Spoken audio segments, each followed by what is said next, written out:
ছিলেন পিএসসির অফিস সহায়ক, তবে নোয়াখালীতে অনেকেই জানতেন তিনি প্রতিষ্ঠানটির বড় কর্মকর্তা। দামি গাড়ি হাঁকিয়ে যেতেন এলাকায়, করতেন দান খয়রাত।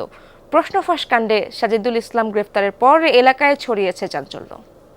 স্যান্ডেলিনা সো, রূপচর্চায় আভিজাত্য। সুবর্ণচরের প্রত্যন্ত এক পল্লী চরবাটা গ্রাম। বিশাল জায়গা নিয়ে তৈরি হচ্ছিল সীমানা প্রাচীর। বাড়ি করার পরিকল্পনা সাজিদুল ইসলামের। দেখাশোনা করছিলেন তার মামা সেরাজুল হক।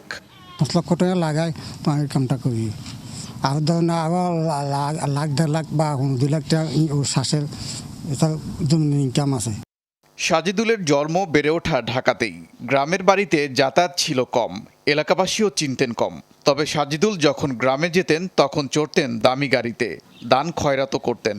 তাই এলাকাবাসী তাকে ভাবতেন তিনি পিএসসির বড় কর্মকর্তা।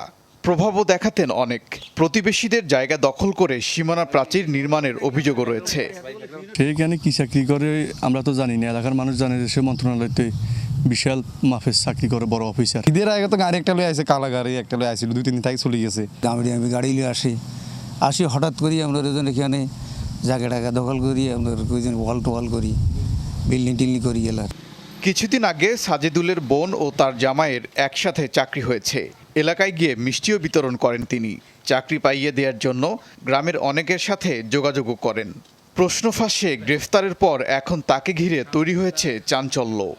উনি প্রাইমারি স্কুল চাকরির জন্য ট্রাই করছিল, এতটুকু জানি পরীক্ষা দিয়েছে। তো এরপরে হ্যাঁ, সাজিদুলের বোন মুন্নি কয়েকটি ছেলে যোগাযোগ করেছিল তার মেসেঞ্জারে, যে তাদেরকে চাকরি দেওয়ার কথা বলছিল।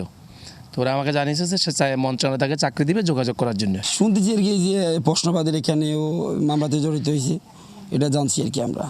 আসলে তো ও কেমন দোষী এটা তো আসলে আদালতে জানবে। 2 সন্তানের জনক সাজিদুল, 4 ভাই বোন সাজিদুলরা। সবার জন্মই ঢাকায়। ওবায়দুর রহমান, যমুনা নিউজ।